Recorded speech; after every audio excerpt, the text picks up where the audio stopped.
Hey guys, welcome to Cars and Health Bars. I hope you had a great week and are ready for a podcast. On today's episode, we're going to be covering a little bit of horsepower wars. We're going to be talking about nitrous, NA, supercharger, and turbos. With that being said, guys, let's jump right into the episode.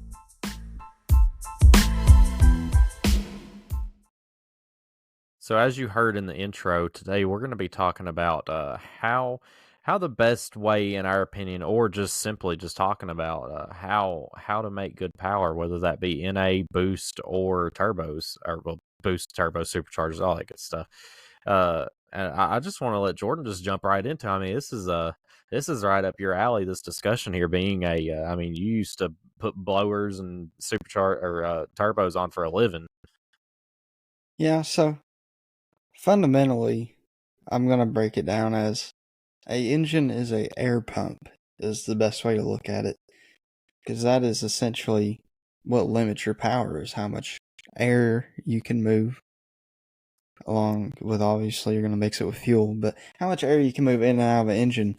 And obviously boost increases that, as everyone knows. So the best way to make power is to either make more torque or turn more RPM or add boost, which adding boost increases torque.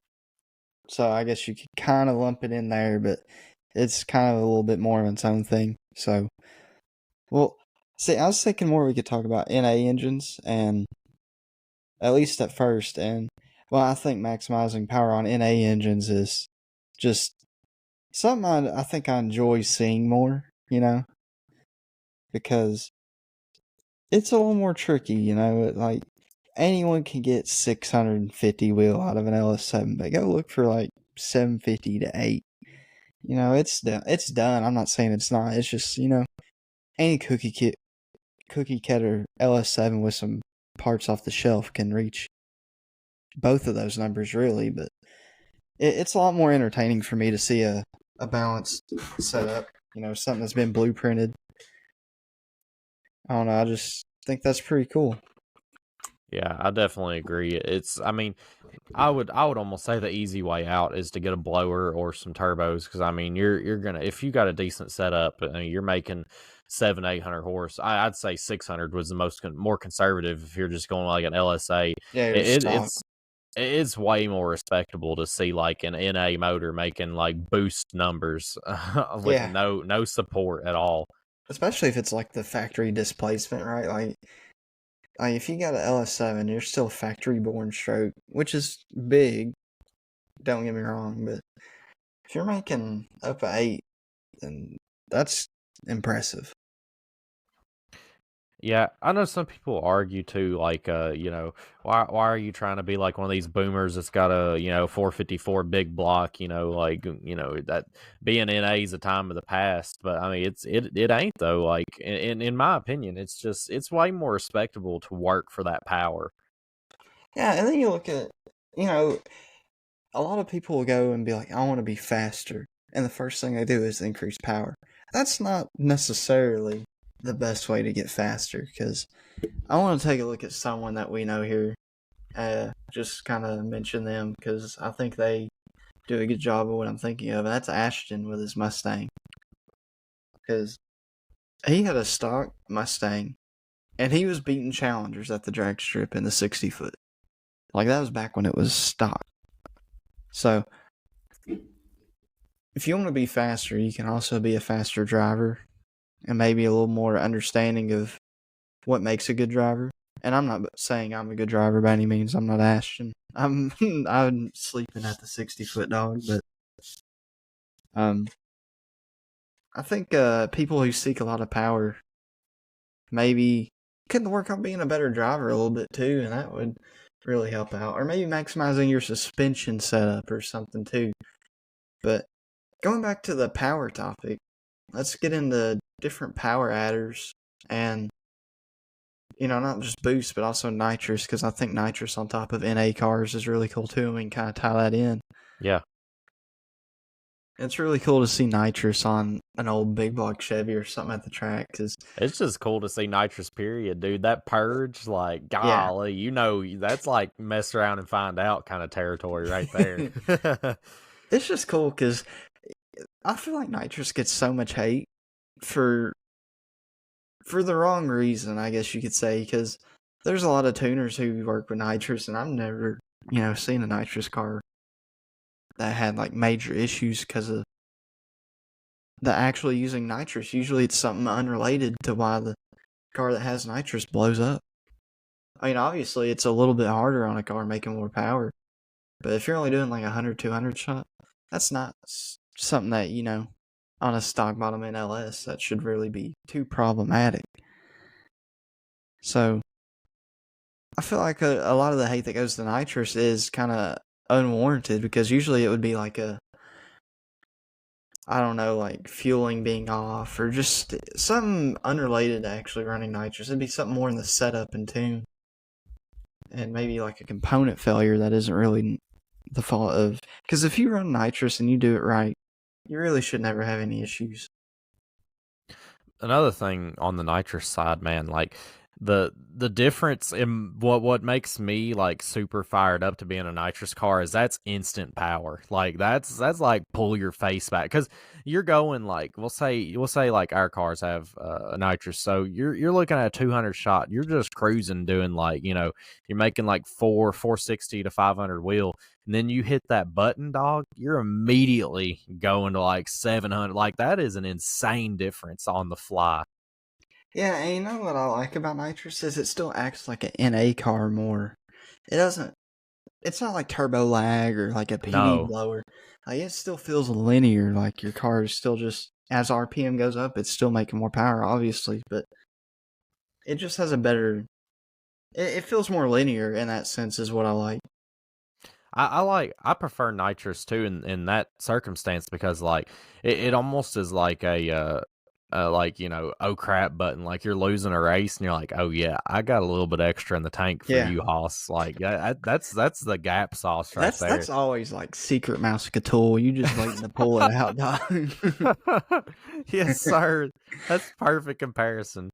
Like, you just don't know I got that thing on me until I use it. That's why I just like I want to secretly put it on my car and just hurt some Yeah, feelings. Like everybody thinks I'm like a stock cammed Camaro, and like no, I got that secret mouse tool on like board. why stop at just boost? Throw 100 shot on that sucker while you're at it. Gap them rings a little more, buddy. It's so much more affordable too to put nitrous on a car than it is to go Yeah. like full blown turbo. Do we got a someone who can fill in Bowling Green now? Yes, Does KP do KP that? I thought Customs. so. Yes, So yeah, if anyone needs a nitrous, there you go. yeah. Shout out KP Customs because there's just Yeah, so fewer and fewer and shops that that's doesn't. that is a good shop too. So But I want to talk a anyways, little bit yeah, about while we're on nitrous versus boost. What about some of the complexity of like? Because I mean, you're really cheating the system whenever it comes to setting up a nitrous system versus boost. I mean, that's it don't get any more simple than plugging in a line and hooking up a bottle. Whenever yeah. you're looking at putting You spoolie snails on got like something. one or two relays, and you got your purge. Like it's nothing. The most thought you're gonna have to put into that setup is where you're gonna mount your bottle at. Where's your purge and where's your bottle? Yeah. Don't worry about where the relays are. It don't matter. Anyways, yeah. I don't know, because it depends on the type of boost.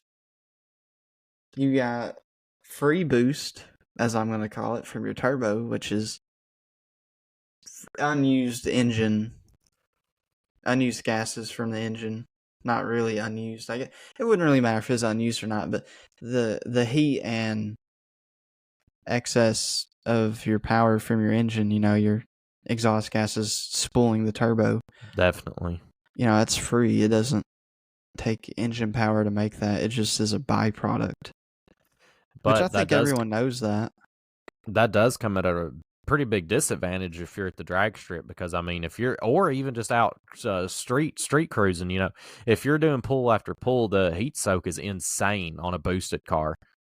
Yeah, and it isn't just turbos, and a lot of people trying to act like it's only turbos, but I would say turbos have a better time of dealing with it most of the time. Actually, is the one thing I think. Um, from my experience, I don't know, because usually, your exhaust side, it's hot. Like, it's really hot on a turbo car, but it doesn't seem like it. Like heat soak is as bad as like a blower car to me, from my experience, because it's like I have blower cars I'd be strapping on a dyno and it'd be like, yeah, we gotta wait till the morning because it's hot. Or and I'm not saying you can't throw ice on it or run like a killer chiller or inner chiller or whatever you call it, Yeah. but it just seems like turbo cars don't deal with that. Like I never hear Caleb being like, yeah, my ATs are through the roof, or like blower cars kind of deal with that. And if a blower gets hot, it's probably more problematic than a turbo car because the blower can lock the rotors up. But I like turbos a lot, and I wish more cars had room to add turbos. Like there's room, but without a bunch more fab. Because even like a fifth gen, yeah, you can run a single and not take up a lot of room. But man, you want to run twins, you mount it by the trans. Yeah, I think there's one fifth gen I know off the top of my head that's twin turbo, and that's that purple one from Florida that girl drives. And I don't know how her turbos are set up. You can have them in the front, but it just depends on what you want to. It Get rid depends on of. what you want. Yeah, like do you want your headlights? Do you care about? Like, are you on stock ECU? Yeah. Like, there's a lot of things that go into some of that, and I think at the end of the day, if you want to increase your power, I think everyone knows turbo is the highest peak power you can get is from a turbo setup over PD blower or nitrous, whatever. But I think a lot of people don't think about, oh, I just bolt a turbo on and it'll make good power, but you got to get a fuel system, you got to get intercooler and piping. I feel like a lot of people that just go LSA, that's something that gets left behind a lot is people stay on stock injector, either trying to save a buck or they just don't know. Yeah, for sure. And they'll stay on LSA injectors, and it's like, you want to run an E85? Yeah, it's a little hard. I'm like, I hear like 90% duty cycle on like an injector. I'm like, dog, that's not ideal. Like It's you're not you're ideal running for sure. you're running out of injector, especially if you're like drag racing. You're really limiting that blower by not giving it enough fuel. Like you could have so much more just a set of injectors. Yeah, and unfortunately, I don't know why, but injectors are just expensive. They are, but There's a lot of manufacturers, and I don't know if it's just because there ain't really a way to go around it. Like, they just got to go the route that they take, which, costs quite a bit to manufacture, but man, it's expensive. yeah, I'll agree with that. But if you're going the extra mile and like buying a blower, I mean, surely you've got that extra chunk of change for some injectors. Yeah. Why Or if cheap you're out at going the to finish be, line? I guess we can kind of talk about fueling, because obviously if you want to make more power, fueling is That's as very important important. as your induction and exhaust. So, having a good fuel pump, regulator, all that is really important. You want a good quality regulator too. You don't want to run excessive fuel pressure when you don't need to. Yeah. I mean, even if you're NA, if you've got like the high rise, if you're like doing road course and you're getting more intake, I mean, you're gonna need more gas. You're gonna need more fuel for Yeah. that air. Anytime you change air, you always change fuel. That's just how it is. Yeah. And you could be like, oh, I'm gonna run headers and just turn off cats, and you could do that, but you gotta think about it. If you're going catless, you're moving more exhaust. Yeah. Therefore, you're probably gonna take in a little more on intake side. You And I don't know always if anyone's ever done a test on that or not. It may not be so much that the intake side's even limited. It's just more so the exhaust is limited. I've never heard anybody say that it's better to be lean than it is rich. It's always better to have more fuel.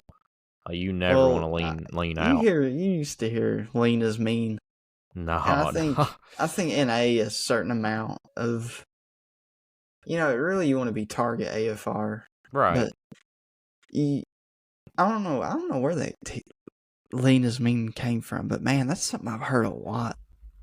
especially old timers. And obviously, if you're forced induction, lean does not mean lean is dangerous. Stay away from it. Because if you're running extra air and less fuel, it's not good. That's lean. That's getting hot. You'll melt the piston.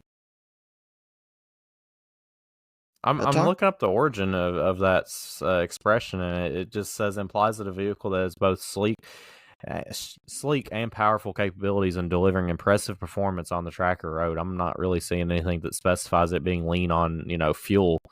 some old timers, man. Yeah. But talking about power and turbos, everyone has seen a turbo car. I feel like it's so common now. Yeah. Like all Dailies your have those daily now. drivers have it. It's great for picking up efficiency and mileage too, but also increasing torque and power. Yeah, I would say I don't know, the turbos definitely do have their place for me because there's nothing like, they say a chase is a race, and that's definitely the turbo guys like reeling Yeah, people in. the longer you stay in it, the better it gets. Yeah, there's nothing like seeing a car just like a dog out of the hole, but the second he gets comes up on the 8th mile, he's making some steam. He's a little laggy, but he making it. And yeah, and that's kind of the thing. It's like we can get into such a topic talking about specking turbos and Yeah. what size piping to run. There's so much to it, and I guess kind of more so what I want to focus on with power is horsepower is an equation, and all that matters in that equation is torque and RPM,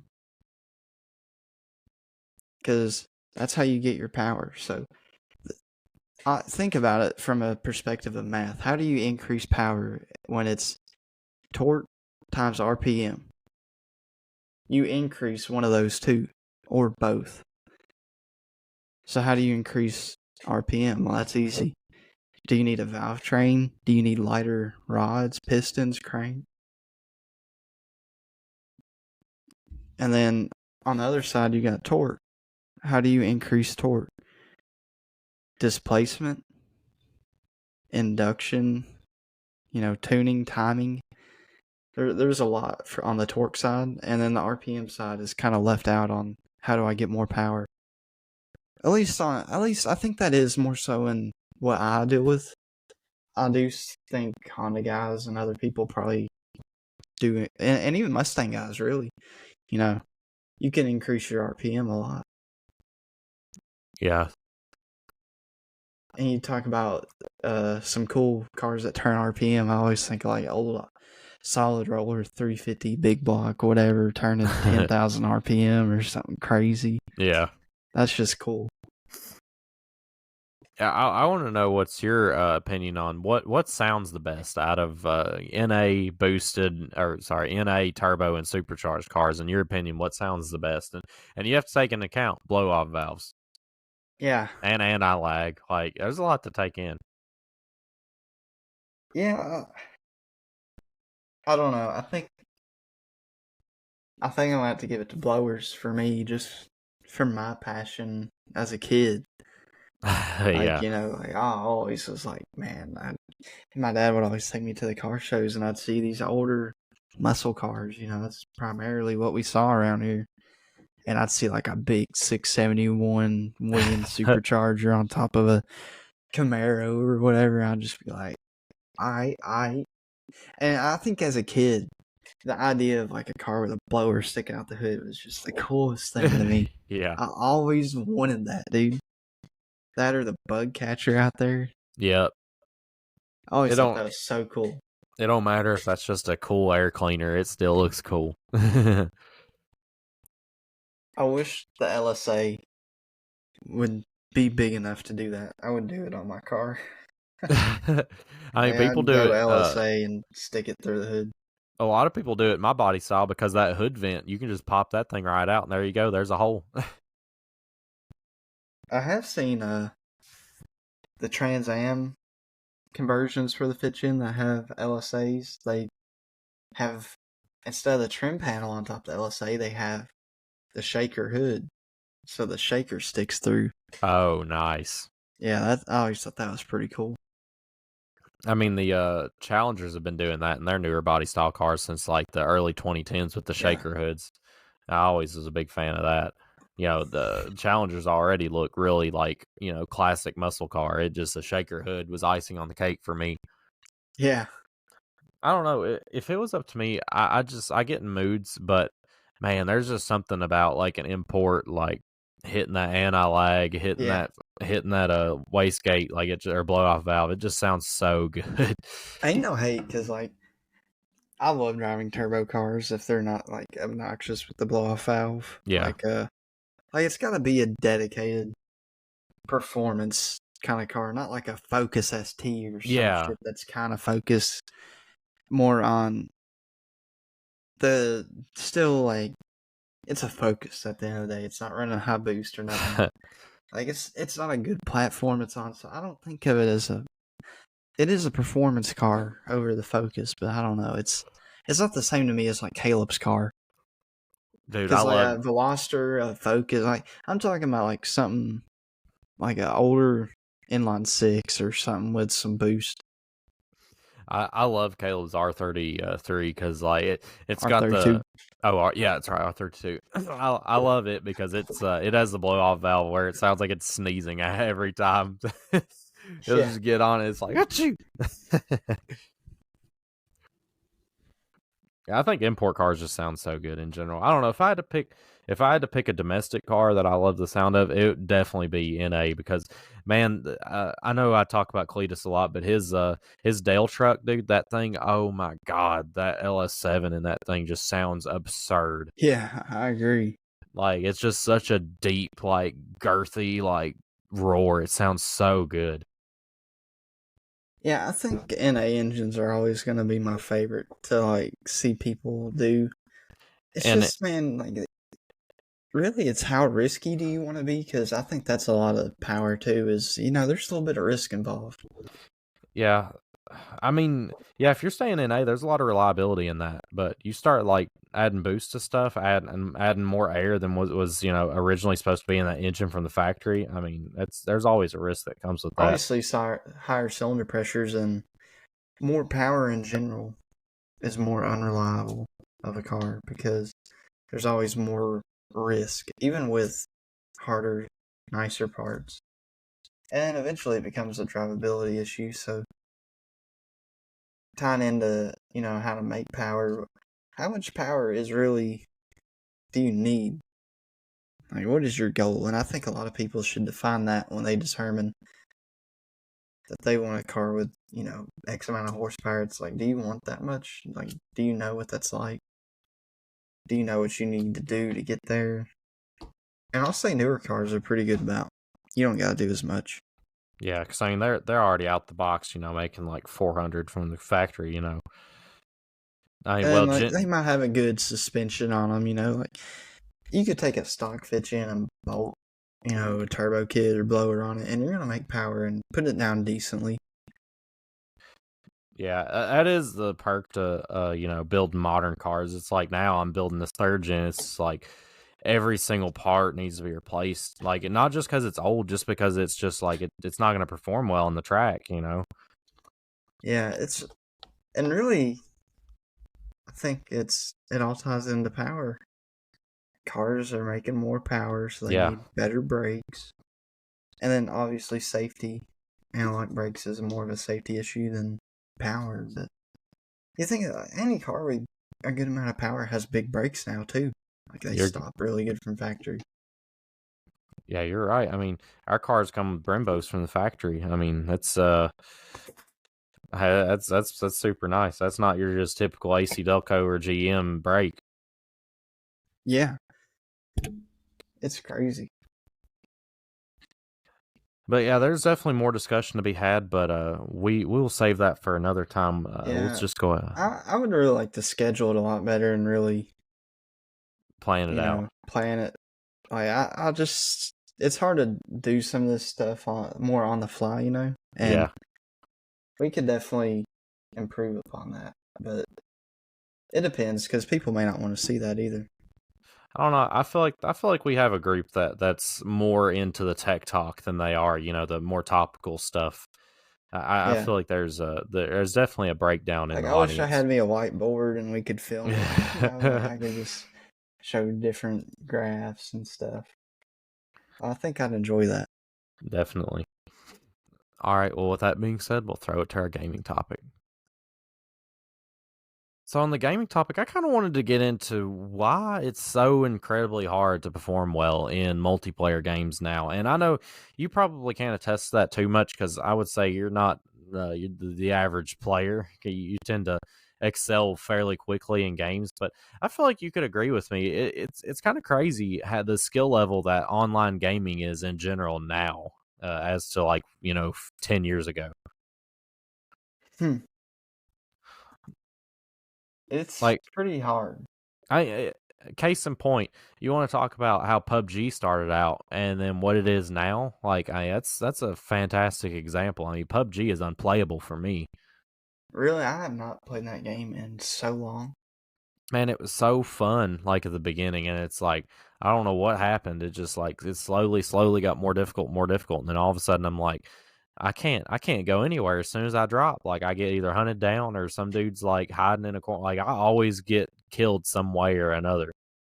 Yeah. I mean, you see it with Warzone all the time now. It's just like it's almost impossible to get in a game where there isn't a streamer in the game with you. Everyone has Twitch in their name. Yeah, it's kind of crazy. I feel like that has a lot to do with why there's so many great players now. It's just because people have made gaming such a lifestyle that's like I mean, obviously with practice you're going to do, you're always going to get better. It's just like these guys that's all they're doing is playing nonstop. So they're But not you know like just what? spanking people. Here's the thing. Over time, it's nice that competition is increasing, but you gotta think about it. Eventually, there's gonna be kids who grow up in harder competition than you grew up in. So it's just easier for them to get to your skill ceiling. And then, that might be hardly anything for them. And they're going to see ways to get even further past that. And I've seen this now. And Call of Duty, I used to be really good as a kid. And now it's like, I still play good. I still do better than most people, but I'm nowhere near the best anymore. Maybe due to the part that I don't play it anymore, but I think even if I did, man, there's just people that are that much better. And it's like you have more game sense when you grow up around the competition. Yeah, I mean, you used to do game battles and everything back in the day. And it was not even like serious for me. I probably, like, if I took that serious, I could have done so much more. So it's just crazy to me because I did it just for fun as a kid, and I don't know if I was the best in the school or nothing like that, but man, I was good. Like, I played with a lot of people from school, and I don't think any of them were really significantly better than me. There were a few that might have been good. Can you think anyone who's better than me? Like, I cannot. I mean, you did not back down from 1v1, that's for sure. I mean, I didn't back down. I mean that a lot. They're like, I ain't even gonna try to mess with this guy. This dude's like begging for a 1v1 over here. Was I like that? I don't even remember. I know for sure you are. In like, if a search and destroy guy, if a dude even like started to mutter the sentence 1v1 me, George's like, all right, let's go. Like, come on, like, try me. Like, because you knew you could back that up. Like, I don't. You very rarely got beaten. I don't remember a time when you did. I don't want to say you had a flawless streak, but man, it's you were good. Catch me on Nuketown, man. Yeah, I mean, who the spawns. I won't even use the ballista on you, and I'll beat your ass. I And now it's wonder. like I get on Warzone, and I'm like, I can't kill a dude. Yeah, that's how it is. I wonder if it has anything to do with like the growth of esports, because like I know esports isn't. I mean, I'm sure esports is still popular, but like I don't keep up with it. But I know esports kind of rised in that time period between us, playing back then and then now. I don't know, because You know what? The first game I think I started noticing people were getting like the skill gap. I saw like quite a bit of people, I think better than me, was on Black Ops 3. Like there I were don't some know. people that were good on that. I felt like Black Ops. I mean, you obviously peaked in Black Ops 2, but I feel like Black Ops 3, you were still riding that high. I don't think you. I mean, I feel like you were just as good at 3 as you were 2. I mean, you were good at 3. Speaking of 3, just off topic here, did you check my level on there? Yeah, remember it was 200 and something. See, that's crazy to me. I thought I was higher because I No, played a lot of that game. yeah, yeah. I mean, your KD wasn't even that bad, really. I mean, it definitely could have been a lot better. I expected it to be a lot better, but I mean, for what we did, dude, half the time we played that game, we just like parkoured around the whole map, especially on Redwoods. We always meleeed. That was literally my number one go-to. That was so much fun. It's like I love I how we literally found had out over about. a 1.0 KD meleeing, so that means two people with guns maybe even saw me coming, and I still killed Yeah. them. Like I feel like we just like found out about that on our own because like all of a sudden like It hey was I you. unlocked. I remember. It's I like I remember unlocked. this like it was yesterday, dude. We were playing on that map with the waterfall, and you could swim under the rock. Yeah. Is the one in the trailer where the gravity spikes went off, Uh-huh. dude? You're like, I'm gonna try the combat knife out. I was like, man, this dude's a noob. It was like it was so bad on Black Ops 2. It was like you struggled to get it diamond. It was that bad. Oh, it was hard, and you were going off that game. I was like, because usually I was always on top, and you were like I, killing it. I was like, holy shit. I dropped like an immediate bloodthirsty I the was like, second I pulled it out. I was like, okay, clearly I'm missing something because Josh was doing this good with us, and what am I not doing? It's So so I much tried it fun out. too. It's not like a sweaty weapon either. It's just like it's so fun to use because like some dude's over there sweating with like the Razorback or something. You just come up behind him and kill him from like a 10 kill streak. And it was so bad when you were Spectre and had the active camo, dude. Or you had the Ripper and you just like go in and Yeah, just like lunge and kill our whole team. That was so like that put Commando Pro to shame. for sure. I don't know if Black Ops 3 really, because I wonder, because this kind of make me thinking, is pay to win maybe a little bit to blame too? Yeah, and I want to say definitely skill based matchmaking had a lot to do with it. You Yeah, know, when did that get added in? I mean, if it was in Black Ops 3, they didn't do a good job because I remember just Yeah. like slapping people around in Black Ops 3. I would say whatever game was after 3, it probably You know what's started to. fun? It's talking about skill level, because this, even my dad knew about this, man. Like, he was on it. Christmas noobs. Like, there Oh, was yeah. always the low skill players on Christmas. Yeah, the Arc equivalent is a beach bob. Yeah. But yeah, Christmas noobs, man, you could clean house on them because there was so many jumping on that the skill based matchmaking, they just didn't know what to do. It's like it's too many people. Yeah, like, We even can't on Mirror control it. God. Yeah, the increased like player pools definitely contributed to that quite a bit. There was just so many low skill people, they had to invade the lobbies. But now it feels like kids getting video games for Christmas, like we'll say it came out in November. Like nowadays, kids ain't waiting until November to get that game. Like they're getting it the day. They're pre-ordering that. Like I would say, there's so many more people pre-ordering and getting stuff day one than there are like getting Christmas. Like it's like I I hear kind of so many. dislike pre orders too. Yeah, because well now you get a game that ain't ready to play. You know, I you give like it a being few able years. to have it on the release day, but man, it is such a scam with some of the packages. Oh yeah, definitely. It's like you get one skin and you have to pay an extra like $50. You get one skin, and it ain't even worth it. But You got the pre-order skin, which you probably won't even use after you get, gold or anything else in the game, something from the black market because it looks yeah, better. Like you'll never look at that camo ever again after you get gold, I promise. or even like, man, that kind of made me think about OG MW2, like Red Tiger, Blue Tiger, the OG camos. Yeah, they're MW3 had the autumn camo. You remember that? Yep, yep. They're bringing back the whole like COD having like pot references into it, like back in Modern Warfare 3 days. Yeah. Like they added in this it's one of the executions where they smoke a joint, blow it into his face, and then the dude turns into a joint. It's so weird. Wow.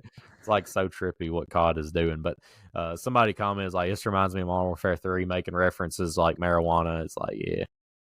Yeah, MW2 had quite a bit, dude. I always remember just like those stoners in school. They always had that pot leaf as their emblem. That's how you knew who was the player of life on Call of Duty. Hey, if you're like, hey, bro, add me, and you see him having that shit, it's like, all right, dog, I see you. I see you. I guess, I don't know. I know you doing that. But yeah, Yeah, the I, skill level back in the day, you know what? After a COD got old, though, it was harder to, you know, do as good. yeah, man, it's just the more I think about it, it's just got to be the streaming because you got to think the people who aren't playing, let's say they're at work, at school, whatever, they're still consuming content like competitive content, and like they're sitting there and they might not be playing and getting that experience, but they're getting educated, like they are learning the tactics of like pros and streamers and stuff. So they're like constantly getting better, even though they're not even playing. Like constantly intaking information and like learning how to do better in the game. I feel like that like just leads to way more intense competition in the game because you got all these streamers and then you got their buddies that watch their streams. It's just like if you ain't staying in the know, staying on these strategies, you're just getting left behind because you're having to figure it out on your own. Yeah.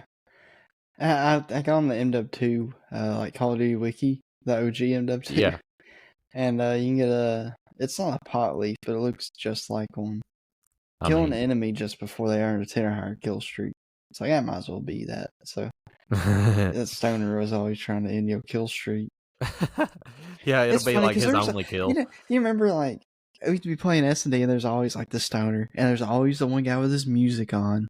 Yep, Like, there were so many and characters in the older CODs. you gotta talk about the kid that's using the Connect mic too. Oh yeah, that was the word. Or he's like, "Hey bro, like I ain't trying to listen to you, buddy." Yeah. So funny. Oh, dude, remember that sound that the mics would make whenever they're like halfway pulled out? It's like the loud, like, "Ee!" God, like that's the get muted 5,000 right there. nothing makes me more angry than a bad mic. Yeah, it sounds like you're in a washing machine. Like the Connect mics were the worst. I can't imagine Hey, any more word. worse mic than the Connect mic. Like homie's got me on speakerphone. Yeah, it just seems like every game though, people are getting better. It's so hard. Yeah, I mean Apex is so difficult, especially with God, the that's skill one of gap. the hardest games. Like the skill gap between me and you is so insane. It's just like we cannot match make together. I will not pass like 100 damage. Can you imagine other games that have been out longer, like League of Legends, or that's just crazy to me. I didn't even know what I was doing in League of Legends whenever I played, but I didn't hate it. I know my buddies are getting back into playing WoW, and that game's been out forever. See, I've never played that. They were telling me, they're like, yeah, you gotta get on there. I'm like, I just don't know if I can get into it. The only game that I've played that I really noticed the increase in skill in people is, and then I never was even the highest skill is Rocket League. Yeah. It is just crazy how good people are. I mean, look at Ark. That's a game that I peak at. I recently found out that I've got like 1,700 hours in that game. I get on like on a server, man. It's just insane. I just get my cheeks slapped. I might just be a single player, but with 1,700 hours, I know what to do on that game. I might not be the best PvP, but I know the strats. I know what's good and what's bad. But people are just so good on any game you play. It seems like there's just like these people that just play one game and they like that's their game. That's just all they play. It's like Wreckfest Yeah, whenever we hop on there. It's just like it's always the same people. yeah. Unfortunately, that game I don't even know if you can be good at Wreckfest. I mean, you can be good, but like there's no guy on there that's like super like god tier. Like we're always gonna mess you up one way or another. Yeah, unless it's clean racing, man, it don't matter how good you are. It's a little bit of luck involved. I mean, Gang Beast is kind of the same way too. You know, you are definitely better than us, but like you said, I feel like a lot of, especially whenever you're hitting, it's a lot of RNG. So, or what is that term? Random number generator. Yeah, like Yeah, it's just up to luck, pretty much. It's yeah. RNG. Yeah, so you know there's particular games where it's like it definitely isn't, but like these first person shooter games, they are insane. Like that's definitely what we're Yeah, talking I about with think that. that genre is got to be the worst. It's so watered down with high skilled players. It's so hard to enjoy a first person shooter like we could back in the day whenever we were like little kids. I don't know, because like as a kid, excuse me, if someone was better than me, I really wanted to play him. I remember in Black Ops 2.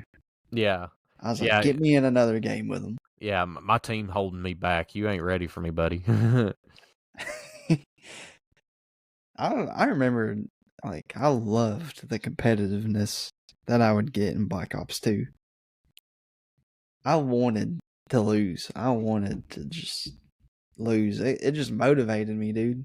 I don't know. I wonder what it was like whenever you were like dying a lot, like whenever you're trying to figure out how do I need to kill this guy. Because for me, man, I got in a really bad habit. I would change my class every death. I'm like, I'm figuring out what it's going to take. But instead, it probably was just the way I was playing. Yeah, yeah.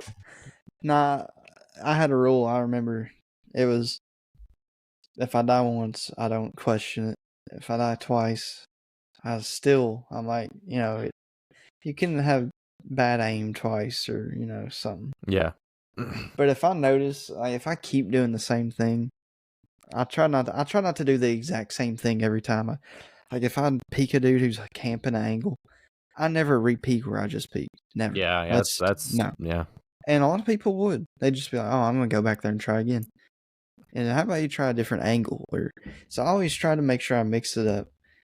And if that still didn't work, I really try to, watch the kill cam and understand it. And I don't know. I think being a good player, you have to be willing to look at yourself in a different perspective.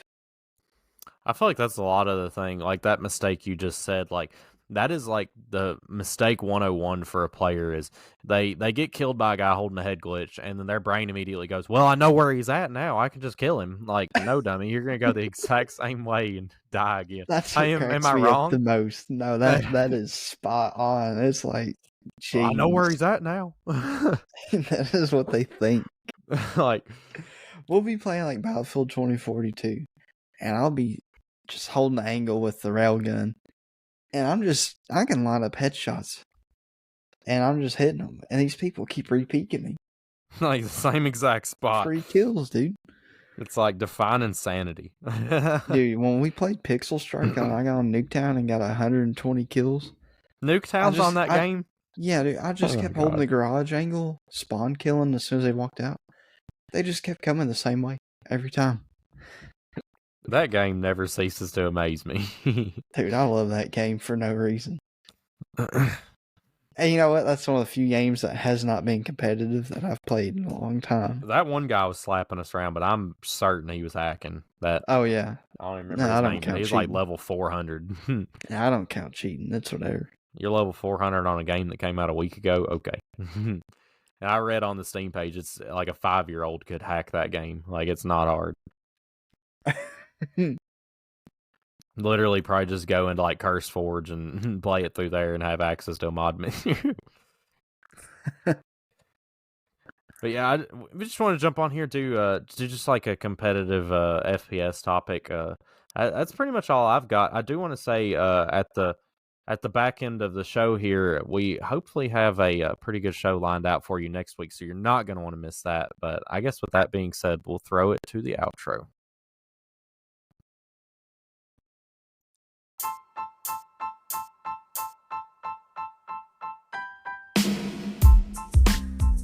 Hey guys, I hope you enjoyed the episode as much as we did. If you did, hop on over to our social media. Follow us wherever you get your media. Definitely follow us on Snapchat so you can interact with us and see a little bit about what's going on with the show this week, or the upcoming week, more like. And I just want to throw a side note at the very end. We are working on a big show coming up at the end of this month, so definitely stay tuned for that. You're not going to want to miss it. And with that being said, guys, we will catch you in the next one.